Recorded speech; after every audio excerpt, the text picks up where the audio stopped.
Welcome to Focus on Abilities, a program about issues affecting the lives of people with disabilities.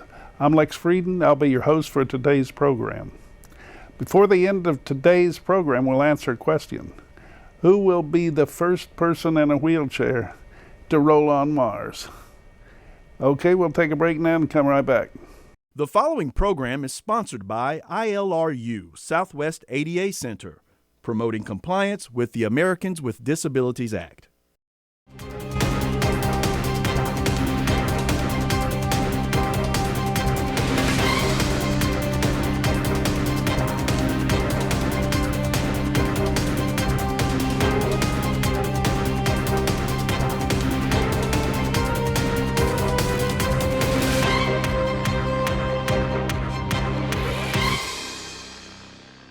Welcome back to Focus on Abilities.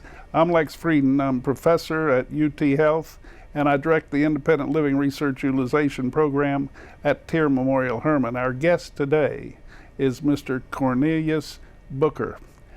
Cornelius, welcome to Focus on Abilities. Thank you. It's my pleasure. Now, at the top of the show, I ask who's going to be the first person in a wheelchair to ride on Mars, and I guess that's going to be you, right? If everything works out like I plan on it, yes. All right, you work for NASA, right? I do. And your job there? I'm an equal opportunity specialist, and I've been there a little over 2 years. What prepared you for working at NASA with all the challenges you have? Well, one of the things I would say prepared me was working in the community in the Houston area, because in my role, I deal with a lot of reasonable accommodations and making sure that people with disabilities has opportunities at NASA.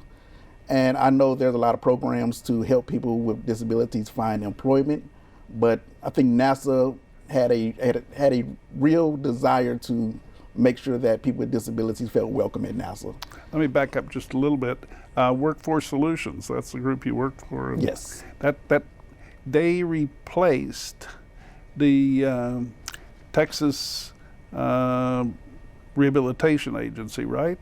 Well, what they did was they started a partnership with the Texas Workforce Rehabilitation Services, because in my role when I was at Workforce Solutions, we were doing similar things.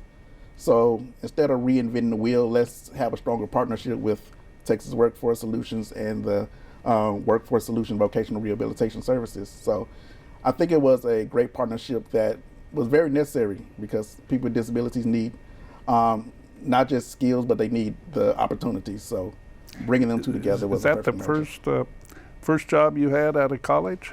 My first job is really interesting because I moved here from Oklahoma, and my first job was as a diversity and employment specialist with a local magazine in Oklahoma, in Tulsa, Oklahoma. And when I moved here, that was one of my first jobs when I moved to Houston, Texas area. So talk to me about Tulsa, Oklahoma. That's where I went to college. And, oh, yeah? I grew up in the western part of the state in Alva. Oh, yeah. Where'd you grow up? I'm from a small town still in Jackson, Mississippi. They gained a little more notoriety with Jackson State University and Deion Sanders bringing that attention to the Jackson State University. So I grew up in Jackson, Mississippi, and I moved to Oklahoma to seek a degree in theology. And so I went to Rhema Bible Training Center there. And I didn't want to be a minister, but I wanted to have the understanding of God. And so that was an opportunity for me to transfer there and do that. So you're able to express those interests in your current position. Oh, yes. And that's another thing that NASA is doing, because we do have employee resource groups, and one of the newest employee resource groups are focusing on the different theologies and the different religions around the world that we deal with. And that's one of the things that, you can't be welcoming in an environment, say everybody come welcoming, and not think about their religious background. That has to be something that you have to consider. So my experience with that was also one of the things that led me into getting a job at NASA. While you were in Tulsa, did you familiarize yourself with Tulsa University and Oral Roberts? And I guess Oklahoma State has a big presence there now too. Oh yeah, most definitely. I'm a graduate of Oklahoma State. From that campus at Tulsa? The Tulsa campus, yes. Wow. And it was a little big world to me. You know, it was, you know, I'm feeling fresh out of high school and going out there and experiencing all that. So it was a great experience at Oklahoma State. Yeah. And I also tried to go to Oral Roberts University because a lot of the credits that I received from the theology was also transferring over to Oral Roberts University. So I attempted to go there, but their campus wasn't as accessible as I would like it to. I got to tell you, man, when I broke my neck in 1967, Yeah. in 1968, I applied to go to ORU, and it was the most accessible campus west yeah? of the Mississippi. But they turned me down because I used a wheelchair, and they didn't want anybody in a wheelchair on their campus. So it was kind of an interesting dilemma there. Yeah. Let's just say I graduated from TU and came to U of H. Well, both good schools, so can't complain about that. But Yeah. yeah, So the education out of the way, you started working and worked in Houston, yes. and worked for Workforce Solutions, and then moved to NASA. Yes. Was that a big change for you? It was taking some getting used to, more so the federal side of things. Because working with Workforce Solution, I was working more with the nonprofit side, but going over to the federal, there's so many different nuances, and one of the largest gaps I had to face was understanding the different acronyms that they use. NASA use acronyms for everything, so they have a whole book on acronyms, and so just learning those acronyms and how the federal government moves, it was an adjustment. What about one-on-one? When you worked for Workforce Solutions, you had a group of clients, Right. I suppose you worked for. Right. Same thing happened at NASA? No, NASA I still deal with certain employees. A lot of my focus is dealing with employees and making sure that the employees who work there have what they need to be successful. For instance, if someone has an accident and they may need to change their workstation, they would contact me and I would review their workstation and see what accommodations they need so that they can continue to do their job at the level that they did it. And so that's one of the things, that's the only thing that I do one-on-one with people, is if they contact me and say, hey, I need a reasonable accommodation, something happened, and I need someone to make sure that I can do what I do. Now, a lot of people would be ashamed or afraid to apply for accommodations. Right. You find that at NASA or not? The funny thing about it is when it gets to a point that they feel like their job is in danger, then they will oversee their need for an accommodation or their disability. And one of the things I want to encourage people to do, if they have a disability, not to wait until you need an accommodation to ask to let people know that you have a disability. So even when people come in, they're hiring for a position, we encourage them, if you're applying for a job, there's advantages to letting people know that you have a disability, so that we can accommodate you before you have to ask for an accommodation. I want to visit about that with you a little bit more. But first we're going to take a break from Focus, and we're here with Cornelius Booker from NASA, and we'll be right back with more after this break from Focus on Abilities. Please stay tuned.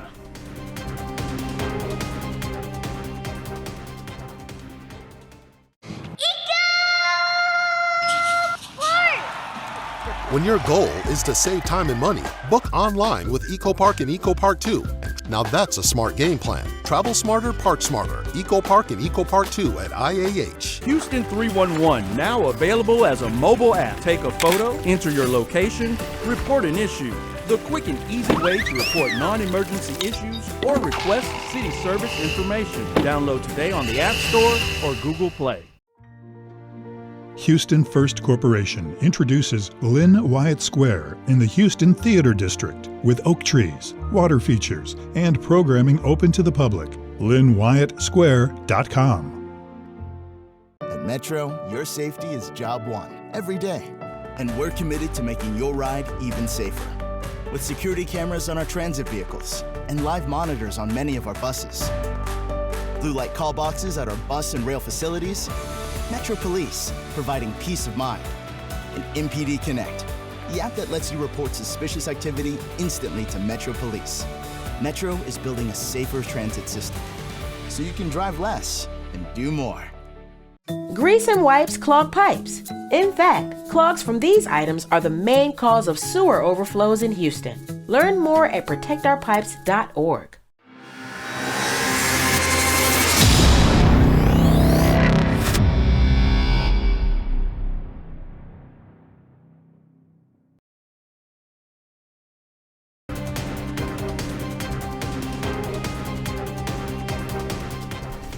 You're watching Focus on Abilities on HTV. And by the way, if y'all want to watch some other shows, some other episodes, check out YouTube. We got a YouTube channel, and we'll put the link on a future break. So right now, today, we're talking to Cornelius Booker from NASA. And Cornelius, you've talked about some of the issues you run into in your job, Right. and mentioned that one of them is the issue of people who identify as having a disability generally after they actually need an accommodation. Now, we know the law, ADA and the Title V section, those laws require companies to provide reasonable accommodation. Most definitely. And people can get that whenever, I suppose. But if the agency and the specialist, in your case, you know that person, if they're on your radar, you don't need to be having an active role in the case until they run into a barrier. Right. But if they fail to identify until they run into a barrier, then you're kind of behind the curve and you have to catch up. Right. Can you describe how that works? Yes. What we want our managers to do is we encourage them to be vigilant to, if there is an issue, that they address it as soon as possible. Our campus is an old campus, so we do have a lot of barriers already on site to the building access and things like that. And so we encourage managers to be vigilant and be proactive in your reasonable accommodation. When you hire people, make sure that the entire area is accessible so nobody has to ask for it. And one thing we're doing at NASA is we're doing a revamp of all the furniture and make sure all the furniture is accessible. So that's cool. So it'll be minimum cost if somebody asks for a reasonable accommodation that is, it's already done. I'll tell you something. I'm on an advisory committee for United Airlines, and they're concerned about people who get off a plane and their cushion is deflated or their chair breaks accidentally or whatever, and they're providing chairs in the airports that you can transfer out of your chair and sit in the more comfortable recliner chair while somebody's working on your chair while they're patching the cushion, bringing you a new one or whatever. So there's a thought. I don't know if NASA has recliners or not. Probably in those spacecraft, right? Yeah, they should have. With the money that we spend on those spacecraft, they should have everything that somebody would need. Especially myself, when I get into the spacecraft, I want to make sure that on the trip to Mars that I'm comfortable. So yeah, and you're planning on that, right? Yeah, definitely. Have you been in that centrifuge yet? No, I haven't. I think you got some training ahead of you, buddy. Yeah. You can probably handle the centrifuge, but what about the pool? Oh, I can work on that. The suits are really heavy, and so I'll be working out trying to get sure that I'm ready for it. So that's good. When you put it on me, I'm ready to go straight through it. That's good. So you got your name on the list whenever they're recruiting new. Of course. Actually, one time when I was the chairman of the National Council on Disability, we forwarded an agency query to NASA to ask them, were they actively recruiting people with disabilities to go up in space? And at that time, and this made the USA Today newspaper, the NASA administrator said, we're ready to hire and train people with disabilities to go up to the circling spaceship now. Yeah. And after that, the European Space Agency heard it, And they actually have an active program. I think they may have set somebody with a disability already up there. So Really? I guess NASA better be ready for competition. Yeah, and they are. They have a program right now where they're allowing people. We're looking for astronauts right now, so if anybody wants to apply, and I encourage people, anybody who you don't have to have a particular skill set to apply. You just have to have a degree in the STEM field to apply. And I'm encouraging everybody. I put it on my social media to apply for NASA. The only thing they can do is take no. So How do people look for your social media posting? you can go onto my personal social media. I have a couple of them under Cornelius Booker. And also I have a new one called Life on Wheels Show. So I encourage people to check both of those out. Now tell me about that Life on Wheels. You sent me a pre-copy. Yes. And I previewed it last night, and I almost laughed myself out of the wheelchair. I'm telling you, that is a professionally done piece. You've got a crew working on that, right? I do. Thank you. Yeah, I have the whole thing. I got a producer, director. I got mic people. I mean, it's a whole production.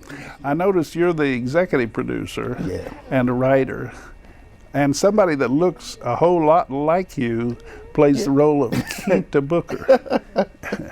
So Quinta must be its stage name, right? Yeah, it is. It is. It's a stage name. And What possessed you to do a program like that? well, one of my focuses has been to inform the community about challenges that people with disabilities face. And it's easy for me to talk about people in wheelchairs, which Life on Wheels is actually focusing on people in wheelchairs because I've experienced it. And so I feel like I'm better to tell the story than anybody else. So I use my platform, my experience, my community experience to write a story that explains people the issues that people with disabilities face are the same kind of issues that everybody faces. So, Well, you have a great attitude.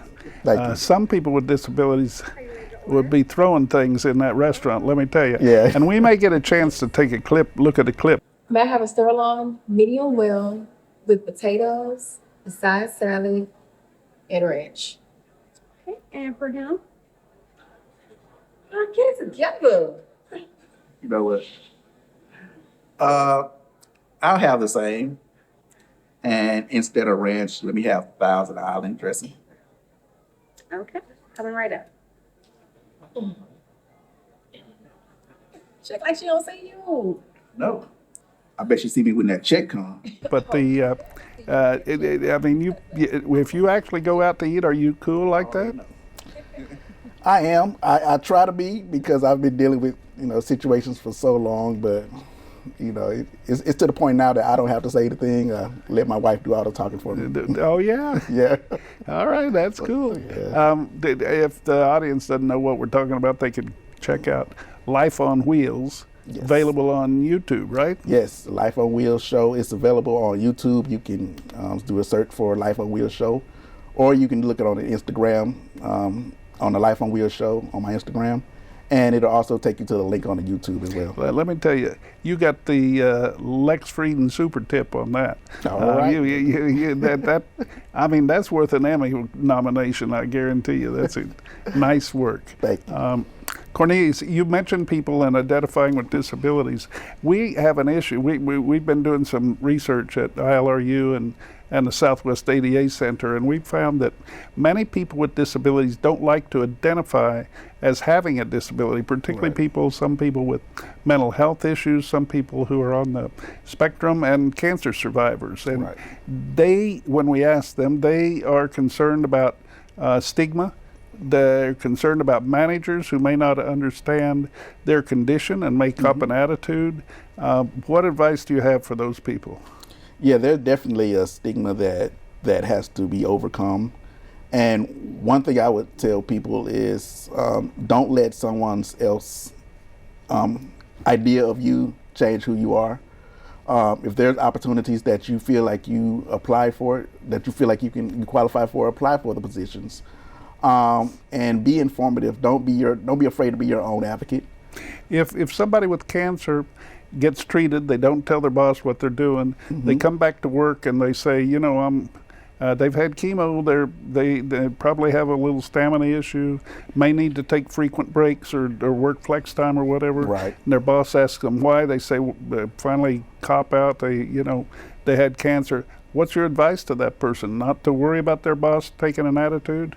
I say, yeah, that's one thing. Don't worry about the boss taking an attitude, but you don't have to disclose everything. If you tell your boss that I have a medical condition that requires me to take frequent breaks, they have to take you at their word. They can't ask you about what your diagnosis is or anything too personal.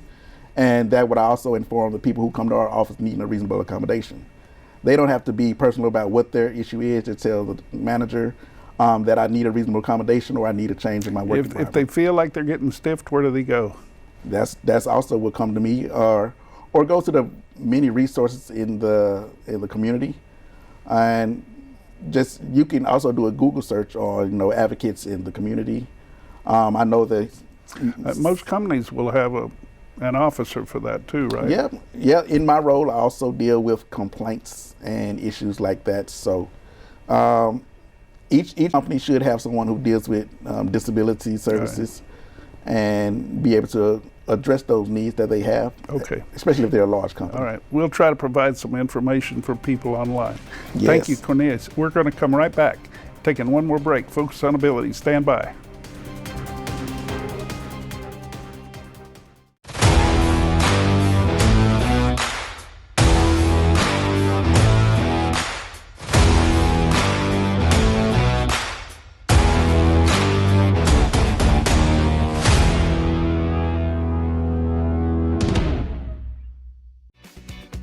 You could eat every night of the week in Houston and only scratch the surface of all the different types of cuisines that we have here. There's so much to explore. The best way to take it is just neighborhood at a time. Each neighborhood has its own specialty, and there's just so much to learn. It's one of the best things about food is that you can never learn it all.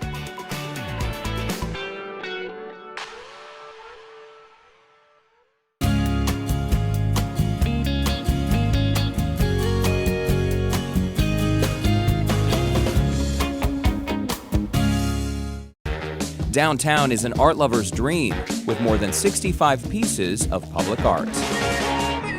Sam Houston Park is picturesque with waddling ducks and 9 frozen-in-time historic buildings. We are a city of collaborators who build on one another's inspirations, strengths, and cultures to shape a future we all can share. We are more than 7 million ingredients that make something that cannot be discovered, tasted, or invented anywhere else.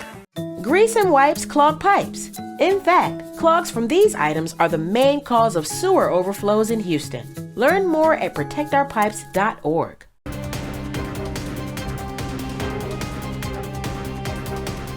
Thank you all for watching Focus on Abilities, and we've got a short segment here where we're going to talk with Cornelius Booker. Stage name is Quinta Booker, about working at NASA.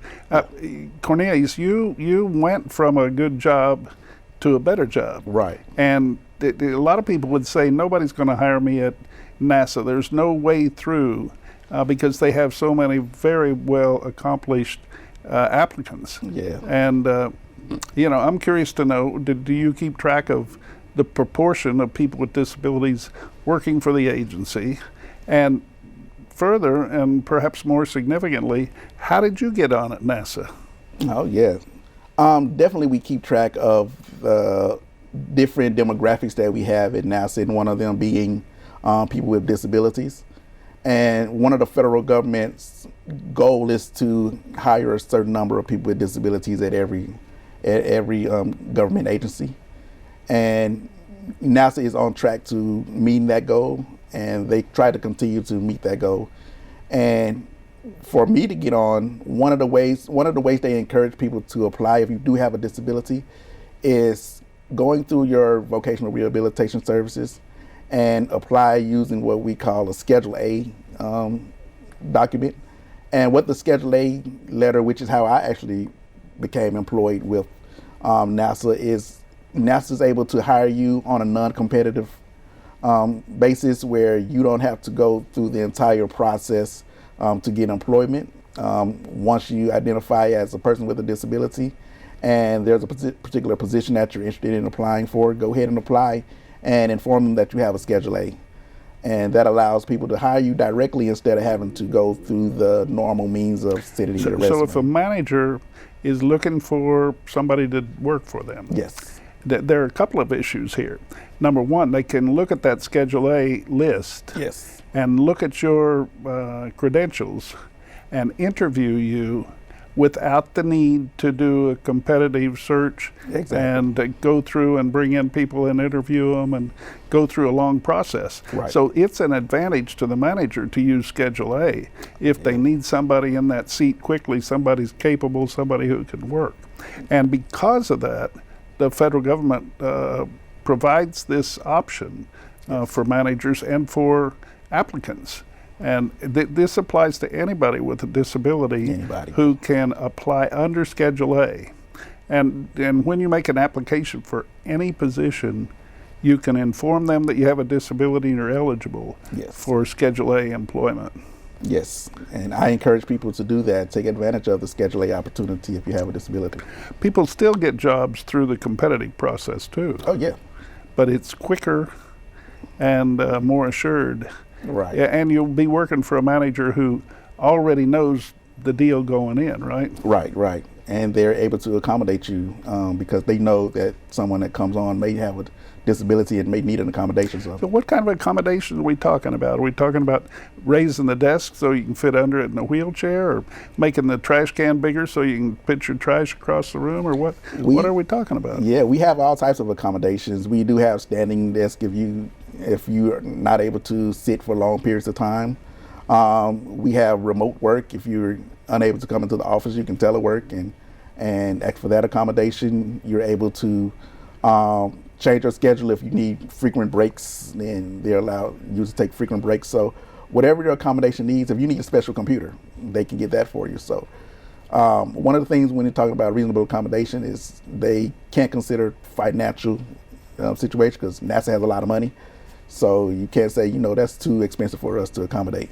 Whatever your need is, we'll try to accommodate you. If you need a new computer, a new desk, or whatever we need, we can try to accommodate. So that really is an option for any government agency. Yes. And the private sector also required to meet accommodations, but there's not an equivalent Schedule A, is there? No, there's not a particular Schedule A. Is pretty much designated for the federal government. But there are initiatives of hiring people with disabilities that people can take advantage of as well. Okay. Cornelius, any last advice for people? What I would encourage people to do, especially if you have a disability, is don't hide from your disability or be ashamed of what your limitations are. Because one thing I've learned is everybody has some limitations. So don't think your limitations are what's holding you back. Usually it's a mental thing that's holding you back. So push forward. Don't let your physical limitations stop you from being successful. And that's the mindset that my mom instilled in me, so that's what I want to instill in other people. Good advice, Cornelius. Thanks to your mom and thanks to you. Yes. Thanks for being our guest today on Focus on Abilities. We hope everybody tunes in and checks out Life on Wheels. Yes, sir. Cornelius Booker and Keenta Booker on Facebook. And we hope you all will tune back in to watch another episode of Focus on Abilities. We've had Cornelius Booker here with us today. And next time we'll have a great guest. I appreciate you watching the Municipal channel HTV, and thank the producers here for their hard work. This is Lex Frieden. Come back again for another Focus on Abilities.